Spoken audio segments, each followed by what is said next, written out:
Okay, I wanted to finish up section 2.7 now. We're talking about the derivative. I had defined the derivative here on this, this page. There's an alternate version of that as well. Okay, and we've looked at one example here. So the way that we define the first derivative of f at x is the limit as h approaches 0 of the difference quotient, that is f of x plus h minus f of x all over h. The alternate version would be this version here. Okay, the first derivative of f at a is the limit as x approaches a of f of x minus f of a all over x minus a. Here's another example. So let's find f prime of 5 for the function f of x over equals 2 over x. Now f prime of 5 would be the slope of the tangent line at x equal 5.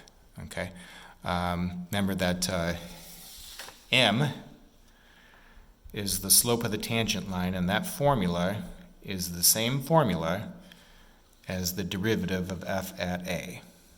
Okay, so I'm going to start by using that formula here and compute f prime of x.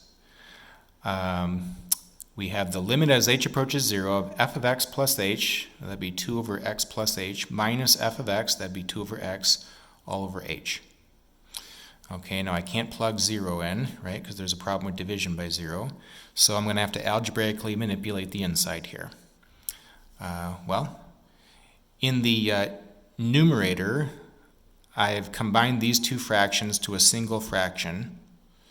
The common denominator would be x times x plus h, right? And I've got 2x and then minus 2 times the quantity x plus h in the numerator. This is all over h.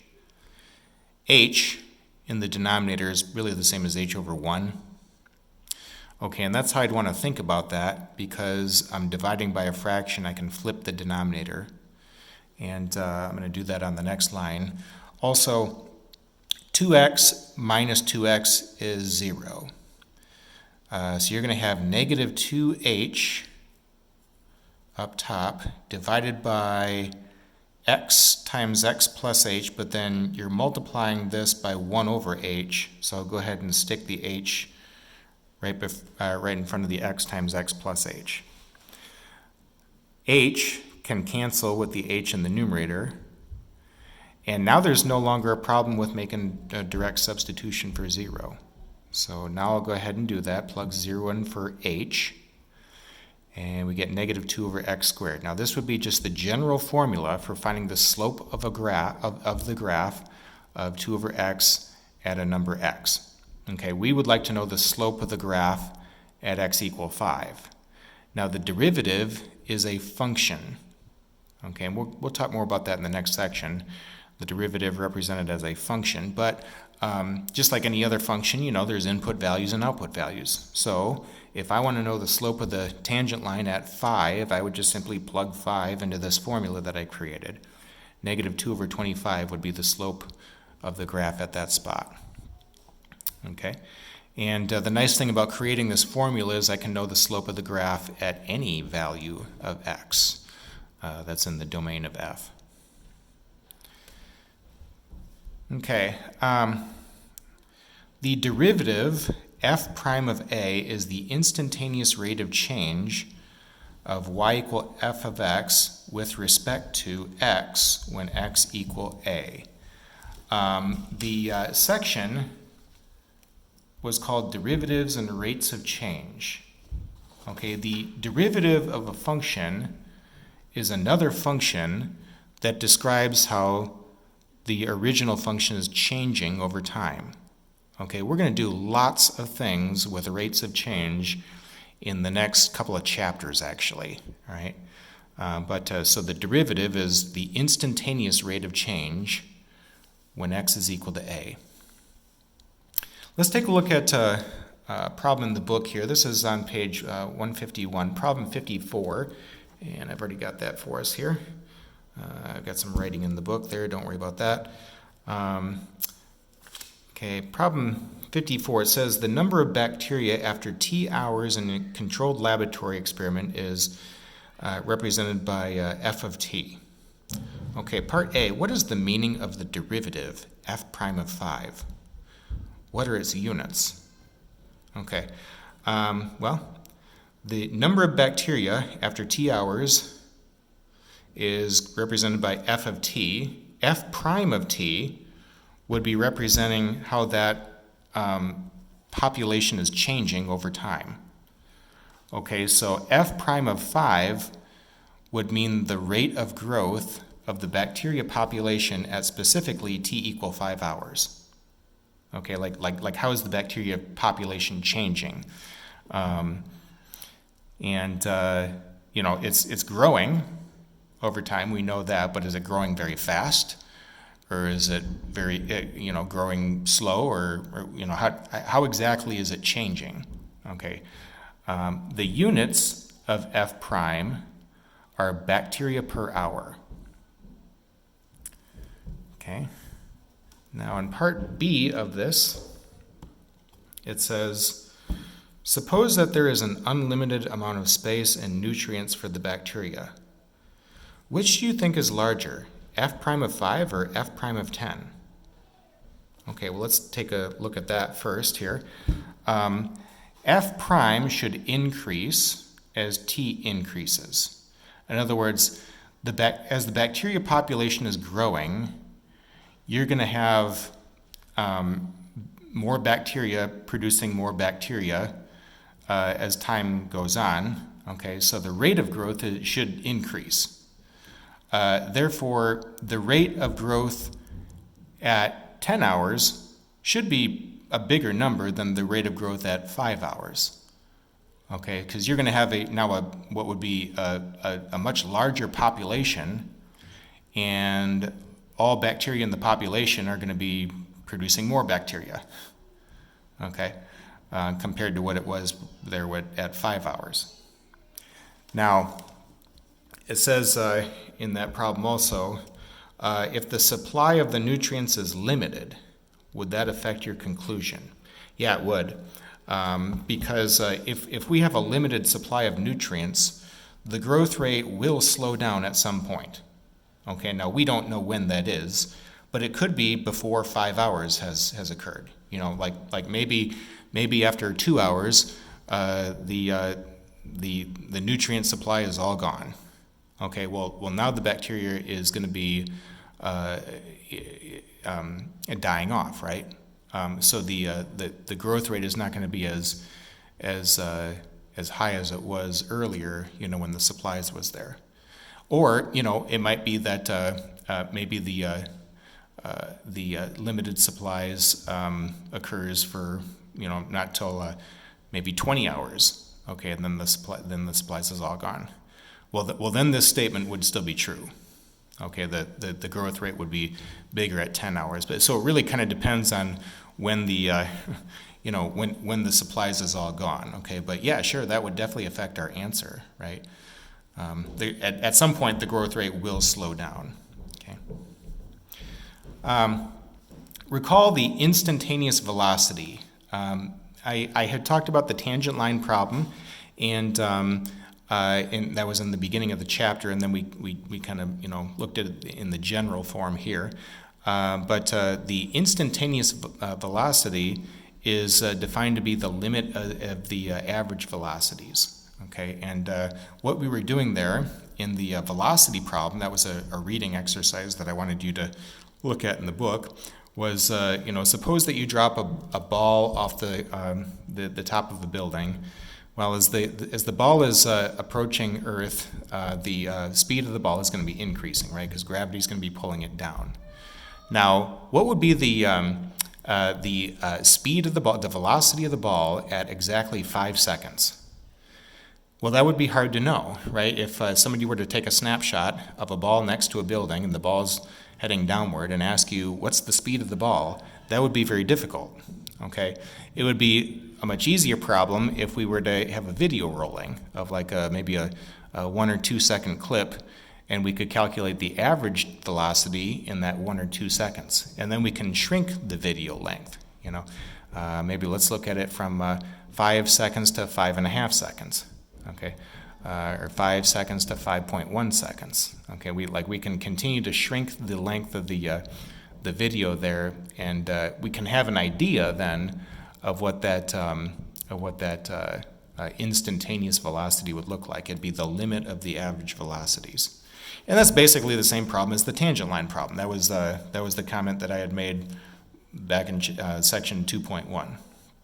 Now, the velocity at time A is represented by v of a, and because you're looking at how the function is changing over time, the formula is going to be the same formula as it is for a derivative. All right, and so this formula here is the same one that I've been talking about, the limit as h approaches 0 of the difference quotient. Let's take a look at an example of that. So in the book, I liked problem 14 as an example of this. And it says in problem 14, if a rock is thrown upward on the planet Mars with a velocity of 10 meters per second, its height, which is in meters after t seconds, is given by the function h of t, equals 10t minus 1.86t squared. Okay, so we're going to do some calculations here. And I think it makes more sense to do part B first and then do part A. We want to find the velocity of the rock when t is a. Okay, then we'll find the velocity of the rock at specifically 1 second there. Well, we'll do part B first, since we can then create a general formula. And then once we have that formula, we can then plug in 1. Okay, that's going to be the plan here. So I've got, here's h of t. And I mentioned that we'll do part B first. It will be easier that way. Part B, again, was asking us to find the velocity of the rock when t is equal to a. Well, the velocity is the change in the position. So I would just simply calculate the derivative using this limit definition here. Okay, we got the limit as h approaches 0 of the difference quotient. We're calling the function capital H, right? And so capital H of a plus little h means that where I see t in h, there's 2 of them, I need to replace those with a plus h. And then I'm subtracting h of a, so replace t with a, and this is all over little h. Now I'd want to begin simplifying. Of course, I can't plug 0 into that. So I've distributed the 10. I've FOILed out, this is be a squared plus 2ah plus h squared, and then I've distributed the negative 1.86 into those 3 terms. Also distribute the negative 1 into these 2 terms. Once you do that, you'll have some things canceling. Okay, so like here's 10a minus 10a is 0. Negative 1.86a squared plus 1.886a squared, those are gone. Once you cancel those, you're left with only terms that involve h. And you can factor out an h out of those 3 terms there and cancel it with the one down under. Okay, so I've done that, and now I'm looking at the limit as h approaches 0 of 10 minus 3.72a minus 1.86h. Now I can plug 0 in for h, and I get 10 minus 3.72a. The units here would be meters per second. Okay, and they told me that in the problem here, meters per second. So okay, that's the answer to part B. Now that we've got a formula there for the velocity at time A, in part A, we wanted to know the velocity of the rock after 1 second. Well, I would just plug 1 into my velocity function here. 10 minus 3.72 is 6.28 meters per second. Okay, and so that would be the velocity of the rock at exactly 1 second. after it was thrown upward. Part C in this says, when will the rock hit the surface? Okay, well, h is the height of the rock. If we want to know when the rock will hit the surface, we would just simply set h to be 0. So there's no calculus here that we need, right? We just set the function to be 0 and we solve for t. T is in common to these two terms. I can factor that out. And you get t equals 0, or t equals negative 10 divided by negative 1.86. That would be 5.38. Now we want to know when will the rock hit the ground. Well, t equals 0 means that times 0 we're going to throw the rock in the air. So it looks like it's going to take 5.38 seconds for it to return to the ground then.